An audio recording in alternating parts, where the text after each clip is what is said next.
Hindi lang dismayado, kundi galit na raw si PBBM. Sa muli kasing pagbisita sa Bulacan, higit 50 milyong pisong halaga ng Ghost Flood Control Project ang nadiskubre ng Pangulo.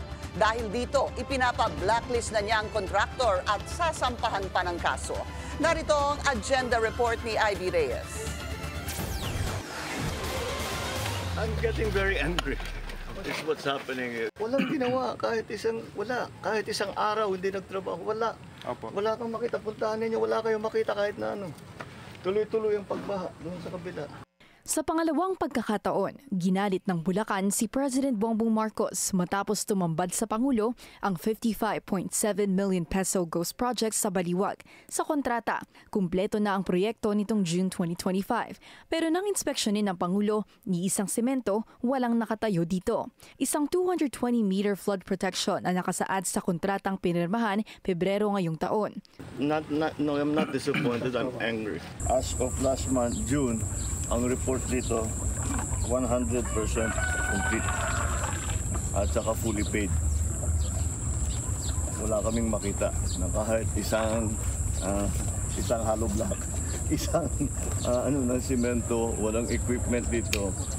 Lahat itong project na ito, ghost project.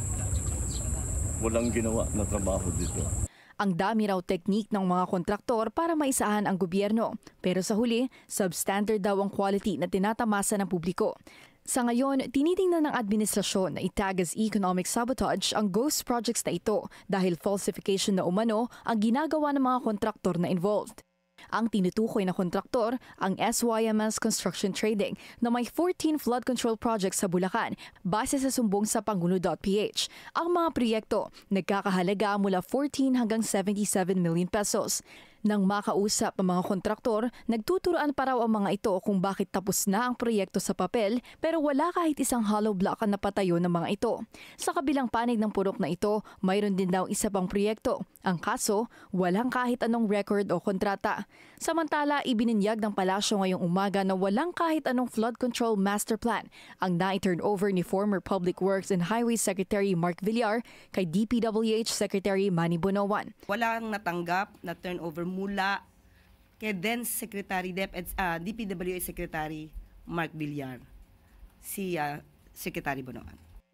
Sa panayam kasi ni former Secretary Rogelio Singson sa Agenda Weekend, nag-iwan daw ng bilyong-bilyong pisong flood control master plan ang Aquino administration. Pero wala nang gumalaw nito sa mga sumunod na administrasyon. Sa ating pagsusuri, ang SYMS Construction Trading na sa DPWH contract files ay located sa Barangay Longos, Malolos, Bulacan, hindi makita sa Securities and Exchange Commission. Ang apat na lumitaw sa SEC website, wala sa Bulacan.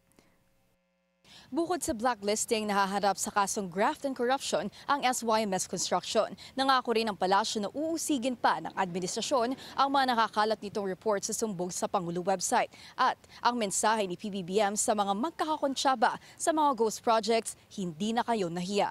Para sa Agenda, Ivy Reyes, Billionaire News Channel.